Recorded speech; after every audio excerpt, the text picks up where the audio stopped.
BCA second year student. आज हम C++ के अंतर्गत ओप्स कंसेप्ट के बारे में कुछ बात करेंगे। यदि हम ओप्स की फुल फॉर्म के बारे में बात करें तो OOPs object oriented programming, okay, object oriented programmings, ठीक है, प्रोग्रामिंग्स, इसीलिए इसका नाम है OOPS, ओप्स कहा जाता है।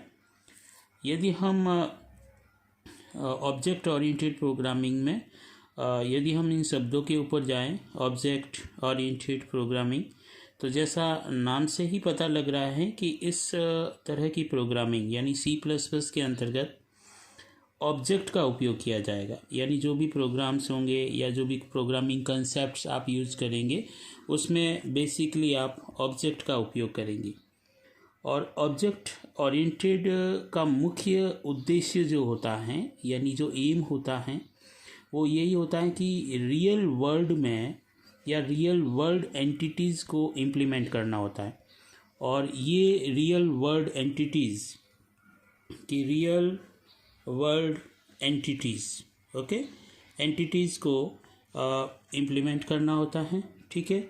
और ये रियल वर्ल्ड एंटिटीज़ को इम्प्लीमेंट हम कैसे कर सकते हैं, जैसे कहाँ यूज़ कर सकते हैं, जैसे इनहेरिटेंस, ओके, इनहेरिटेंस हो गया, हाइडिंग हो गया, ओके, पॉलीमॉर्फिज्म हो गया, पॉलीमॉर्फिज्म, ठीक है ना। तो ये सारी की सारी कुछ हम कह सकते हैं कि ऑब्जेक्ट ओरिएंटेड की कुछ खासियत हो सकती हैं या ऑब्जेक्ट ओरिएंटेड कंसेप्ट्स है जिनको हम इम्प्लीमेंट करते हैं, ओके, ओप्स के अंतर्गत। ओप्स का मुख्य उद्देश्य जो होता है ना, इसका जो मुख्य उद्देश्य, यदि ओप्स की बात करें कि इसका मुख्य उद्देश्य डेटा व फंक्शन को एक साथ बाइंड करना होता है, ठीक है। डेटा कोई भी हो सकता है, इंटीजर, फ्लोट या किसी भी तरह का डेटा हो सकता है, स्ट्रिंग भी हो सकता है, आपका नाम वगैरह हो सकता है।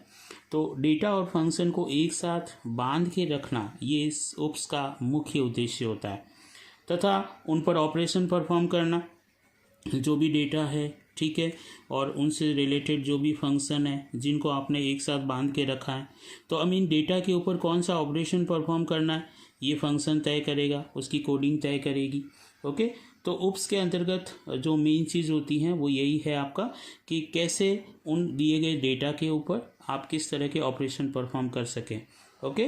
तो उन पर ऑपरेशन परफॉर्म करना ताकि उनके अलावा कोई भी उस कोड को एक्सेस नहीं करे। यानी हम इस तरह से इनको बांध के रख देते हैं, है ना, तो बांध के रखते हैं तो ये फंक्शन इस डेटा पर ऑपरेशन परफॉर्म करेगा, जो रिजल्ट आएगा वो इसी दायरे में रहेगा। बाहर से कोई भी, एक्सटर्नली कोई भी उनसे किसी तरह का कोई भी ऑपरेशन परफॉर्म कराना चाहता है या उन्हें एक्सेस करना चाहता है तो ये परमिशन हम उन्हें नहीं देंगे, ठीक है। तो ऑब्जेक्ट ओरिएंटेड का मेन जो ध्येय होता है, अपना जो मेन उद्देश्य है वो यही है, ठीक है। एक बार मैं वापस आपको रिपीट कर देता हूँ कि ओप्स का मुख्य उद्देश्य डेटा और फंक्शन को एक साथ बाइंड करना होता है, बांध के रखना होता है, ओके, और उन पर ऑपरेशन परफॉर्म करना होता है। यानी वही फंक्शन उन डेटा के ऊपर ऑपरेशन परफॉर्म करेंगे ताकि उसके अलावा कोई भी उस कोड को एक्सेस ना करे, बाहर वाला कोई भी उसे एक्सेस नहीं करे। यदि हम थोड़ा सा इसको इस तरह से देखें तो जो ओप्स कंसेप्ट होते हैं आपके, है ना, तो ओप्स कंसेप्ट के अंदर क्या चीज़ आ गई, इनहेरिटेंस, ओके। तो इनहेरिटेंस के बारे में हम यहाँ पर समझाएंगे, ओके। एनकैप्सुलेशन के बारे में हम वहाँ पर बात कर सकते हैं कि एनकैप्सुलेशंस वगैरह सारा, ओके। ऑब्जेक्ट के बारे में हम यहाँ पे बात करेंगे कि ऑब्जेक्ट्स कैसे वर्क करता है, किस तरह से होते हैं। हम क्लासेस के बारे में बात करेंगे, क्लास, ओके, वर्क के बारे में बात करेंगे। हम डेटा एब्स्ट्रैक्शन के बारे में बात करेंगे, डेटा एब्स्ट्रैक्शंस वगैरह के बारे में बात करेंगे। हम पॉलीमॉर्फिज्म के बारे में बात करेंगे, ओके, पॉलीमॉर्फिज्म। तो ये सारे के सारे हम कह सकते हैं कि ओप्स कंसेप्ट हो गए, ठीक है। तो इन सभी के बारे में हम डिटेल्स में जानकारी अपन पता करते रहेंगे कि किस तरह से ऑब्जेक्ट ओरिएंटेड प्रोग्रामिंग के अंतर्गत कार्य होता है और C++ को ऑब्जेक्ट ओरिएंटेड क्यों कहते हैं, क्योंकि कहने का एक मेन इसका जो कह सकते हैं हम जो उद्देश्य है वो यही है कि रियल वर्ल्ड एंटिटीज़ को इम्प्लीमेंट करना होता है।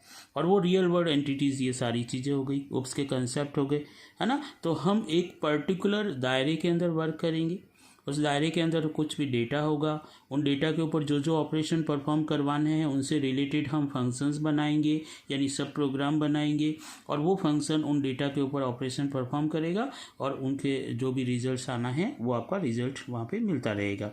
ओके, तो बेसिक जो ऑब्जेक्ट ओरिएंटेड कंसेप्ट है मैं उसकी एक बात कर रहा हूँ आपको, ठीक है।